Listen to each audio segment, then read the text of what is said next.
Caribbean सागर में एक द्वीप है बारबाडोस, जाबाज क्रिकेटरों का देश। Sir Garry Sobers, Malcolm martial और गॉर्डन ग्रीनिस जैसे दिग्गज खिलाड़ी यहीं से निकले। बाकी मानकों पर भी ये देश आगे की कतार में खड़ा है, लेकिन कुछ दशक पहले तक ऐसा था नहीं। गुलामी और दमन इसका अभिन्न हिस्सा थे। बारबाडोस का इतिहास लहू, आंसू और मौत की त्रासदियों से मिलकर बना है और इस दास्तान का मुख्य विलेन है ब्रिटेन। आज जानेंगे बारबाडोस का पूरा इतिहास, आजाद होने के बाद भी उसे ब्रिटिश दखल से मुक्ति क्यों नहीं मिली और अब जाकर उसका ब्रिटेन से मोहभंग क्यों हुआ, और बताएंगे राजतंत्र और गणतंत्र में अंतर क्या होता है। ये जानना जरूरी है क्योंकि दुनिया के देशों की गिनती में एक इजाफा हुआ है। नमस्ते, मेरा नाम सौरभ द्विवेदी है और आप देख रहे हैं लल्लन टॉप का अंतरराष्ट्रीय प्रसंगों से जुड़ा डेली कार्यक्रम दुनियादारी। साल 1625 की बात है। 14 मई का दिन था। इंग्लैंड का एक जहाज समंदर में रास्ता भटक गया। इसके कप्तान थे जॉन पावेल और साथी। ये लोग ब्राजील से लौट रहे थे। उन्हें वापस इंग्लैंड जाना था, लेकिन रास्ता भटकने के बाद वो एक वीरान द्वीप पर पहुंच गए। उन्हें लगा खाली जमीन है, कोई दावेदार नहीं, और जो किसी का नहीं वो हमारा की तर्ज पर जॉन ने उस जगह पर ब्रिटेन का झंडा लगा दिया। तो क्या ब्रिटिश उस द्वीप पर पहुंचने वाले पहले यूरोपियन थे? कतई नहीं। ब्रिटेन के आने से बरसों पहले पुर्तगाली भी उस द्वीप पर कदम रख चुके थे। जब वो तट पर उतरे थे तो उन्हें अंजीर के बड़े बड़े पेड़ दिखे थे। इन पेड़ों की पत्तियां मिलकर दाढ़ी की आकृति बना रही थी और इसी के मद्देनजर उन पुर्तगालियों ने इस द्वीप का नामकरण किया था लॉस बारबाडोस, यानी दाढ़ी वाला द्वीप। एक किंवदंती और भी है कि पुर्तगालियों का सामना दरअसल बड़ी दाढ़ी रखने वाले लोगों से उस द्वीप पर हुआ था, जिसके चलते उन्होंने इसे बारबाडोस कहा। सच जो भी हो, बारबाडोस बाहरी दुनिया के जहन में आ चुका था। लेकिन वो जो अंग्रेज पहुंचा जहाज के साथ भटक कर, जॉन पावेल, उसने इस तलाश की जानकारी का क्या किया? उसने अपने सरदार को सूचित किया। सरदार खुश हुआ और आदेश दिया, जाओ और वहां नई कॉलोनी बसाओ। पावेल बारबाडोस के लिए निकल गया, लेकिन वो दोबारा वहां पहुंच नहीं पाया। बीच में दूसरे कामों में फंस गया। फिर सरदार ने जॉन के भाई हेनरी से संपर्क किया। हेनरी ने कहा, भाई के सपने को मैं पूरा करूंगा। फरवरी 1627 में हेनरी पावेल 80 सेटलर्स और 10 गुलामों को लेकर बारबाडोस पहुंचा। अंग्रेजों के आने से पहले बारबाडोस के जंगलों में कौन रहता था? अरावाक कबीले के लोग। वे लोग वेनेजुएला से आए थे 17वीं सदी ईसा पूर्व में। अंग्रेजों ने कहा, इतिहास तो हमसे शुरू होता है, तुम कौन हो? उन्होंने अरावाक कबीले का नामो निशान मिटा दिया। अब अंग्रेज ये बता सकते थे कि बारबाडोस को उन्होंने बसाया। इस सफाई के बाद अंग्रेजों ने अपनी गाड़ी आगे बढ़ाई। ब्रिटिश सजायाफ्ता और गरीब लोगों को अपने देश से बाहर भेजने की प्रक्रिया शुरू कर चुके थे। कुछ लोग बारबाडोस भी लाए गए। नई कॉलोनी पनप ही रही थी, लेकिन ब्रिटेन को अभी तक इससे फायदा होना शुरू नहीं हुआ था, क्योंकि बारबाडोस में कोई कीमती धातु नहीं मिल रही थी। ऐसे में हेनरी पावेल को झटका लगा। फिर उसने आस पड़ोस की कॉलोनियों में पड़ताल की। पता चला कि बारबाडोस गन्ने की खेती के लिए परफेक्ट जगह हो सकती है।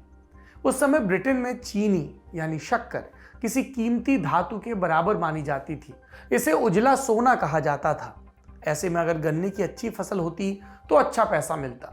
गन्ने की खेती के लिए मजदूरों की भी दरकार थी। इसके लिए ब्रिटेन अफ्रीका से गुलामों को लेकर आया। उनके खून पसीने से गन्ने की खेती की गई, जो चल निकली। और इसके बाद बारबाडोस का रुतबा बढ़ गया, क्योंकि वो बाकी कॉलोनियों की तुलना में ज्यादा मुनाफा देने लगा। बारबाडोस तेजी से ब्रिटिश कल्चर को भी अपना रहा था, इसलिए अंग्रेजों ने बारबाडोस को लिटिल इंग्लैंड का नाम भी दिया। यहाँ सब कुछ शांतिपूर्ण चल रहा था। फिर आया साल 1642। इंग्लैंड में इस बरस सिविल वॉर शुरू हुआ। उस समय इंग्लैंड के राजा थे चार्ल्स प्रथम।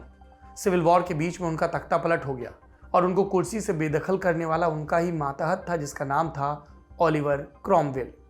जब राजा का तख्ता पलट हुआ तो इसका असर बारबाडोस पर भी पड़ा। वहां के भी सत्ता प्रतिष्ठान दो गुटों में बंट गए। एक गुट चार्ल्स प्रथम के समर्थन में और दूसरा क्रॉमवेल की वकालत करता हुआ। इस झगड़े में बारबाडोस में चार्ल्स के धड़े ने बाजी मारी। बारबाडोस के तत्कालीन governor general Lord Francis Willoughby ने इंग्लैंड से बारबाडोस की आज़ादी का ऐलान भी कर दिया। लेकिन ब्रिटिश पार्लियामेंट, जिस पर क्रॉमवेल का नियंत्रण था, उस संसद ने विलोबी और उनके समर्थकों को इंग्लैंड का गद्दार घोषित कर दिया। अब उन्होंने ऐलान भी किया कि बारबाडोस का किसी भी दूसरे देश से व्यापार नहीं हो सकता। इसके बाद इस विरोध को कुचलने के लिए ब्रिटेन की रॉयल नेवी को भी रवाना किया गया। अक्टूबर 1651 में ब्रिटिश नेवी ने बारबाडोस को घेरे में लिया। लड़ाई हुई, लेकिन विलोबी की सेना इसमें 19 साबित हुई। आखिरकार उसको सरेंडर करना पड़ा। ब्रिटेन ने एक बार फिर से बारबाडोस को अपने नियंत्रण में ले लिया था। तो विलोबी के विद्रोह के पीछे क्या सिर्फ इतना मकसद था कि वो क्रॉमवेल के समर्थन में नहीं था, या उसका अपना भी कोई स्वार्थ था? उसका स्वार्थ था, उसमें अश्वेत गुलामों के लिए कुछ भी नहीं था। विलोबी के विद्रोह में, देश की कथित आजादी में। लेकिन इस घटना ने सताए लोगों को प्रेरणा दे दी। उन्हें पता था बार बार हार रहे हैं, लेकिन उन्होंने भी शोषकों के खिलाफ एक लड़ाई शुरू कर दी और उसे धीमा नहीं पड़ने दिया। बारबाडोस के इतिहास में फिर अश्वेतों के सबसे बड़े विद्रोह का बरस आता है।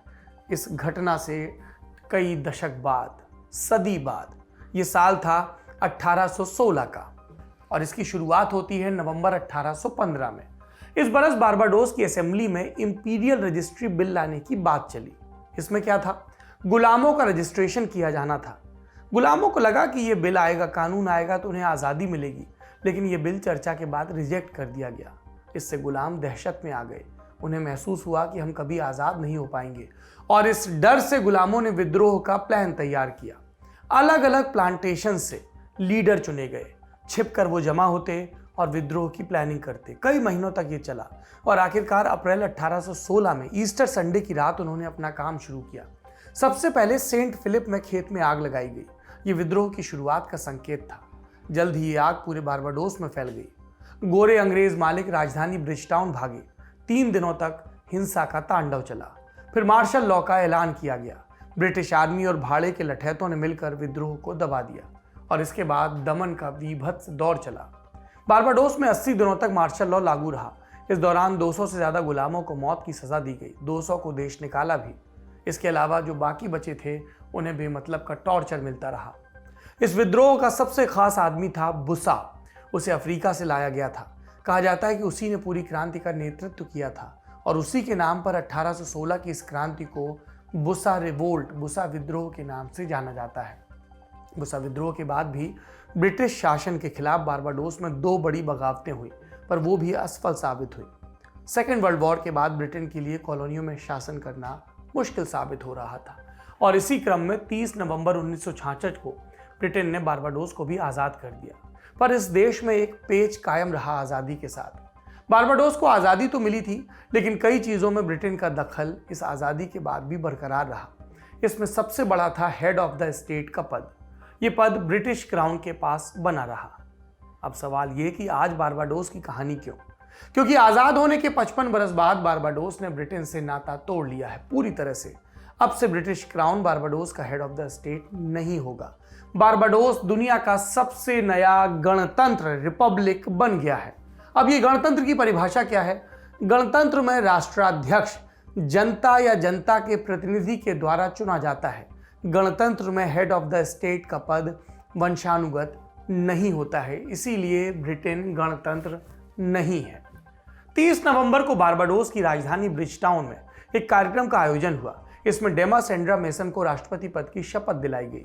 इससे पहले वो गवर्नर जनरल के पद पर थी।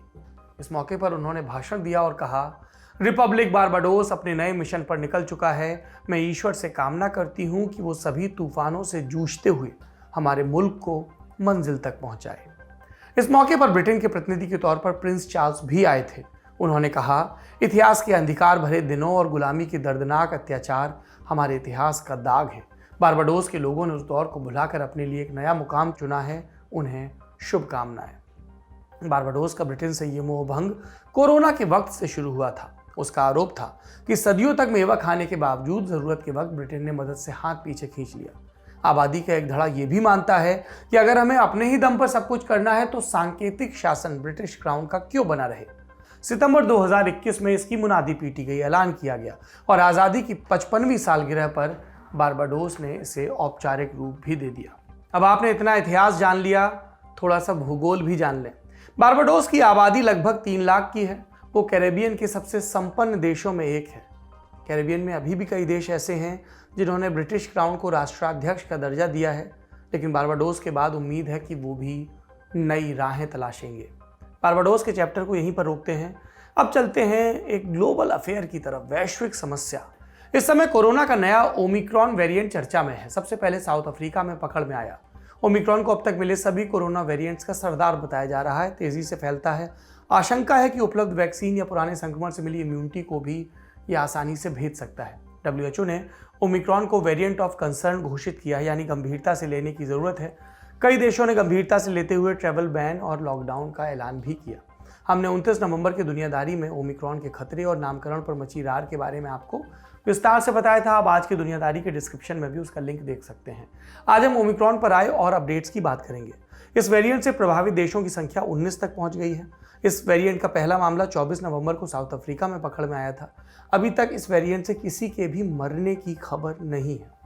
इन सबके बीच नेदरलैंड ने कहा है कि ओमिक्रॉन वेरिएंट उनके यहाँ एक हफ्ते पहले से मौजूद था, यानी 19 और 23 नवंबर को 2 लोगों के सैंपल लिए गए थे। ये दोनों लोग साउथ अफ्रीका से ट्रैवल करके लौटे थे। उनकी रिपोर्ट अब आई और इन दोनों में ओमिक्रॉन कोरोना वेरिएंट मिला है। इसके बढ़ते खतरे के बीच अमेरिका ने सभी वयस्कों से बूस्टर डोज लगवाने की अपील भी की है। Centre for disease control and prevention यानी CDC ने पहले से ही 50 से ऊपर के लोगों को बूस्टर डोज के लिए कहा था, लेकिन अब ये अपील यूनिवर्सल हो गई है। हालांकि अभी ये पता नहीं कि उपलब्ध वैक्सीन ओमिक्रॉन वेरिएंट पर कितना कारगर होगी। फिर भी कई देश एहतियात के तौर पर बूस्टर डोज को बढ़ावा दे रहे हैं। इसके अलावा सिंगापुर ने क्वारंटीन फ्री ट्रैवल और रीओपनिंग को कुछ समय के लिए टाल दिया है।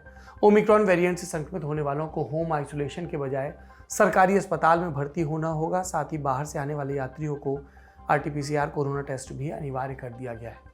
ओमिक्रॉन वेरिएंट के सफर पर भी हमारी नजर बनी रहेगी। आप बने रहिए ललन टॉप के साथ। आज का दुनियादारी यहीं खत्म होता है। उम्मीद है कल फिर मुलाकात होगी। शुभ रात्रि।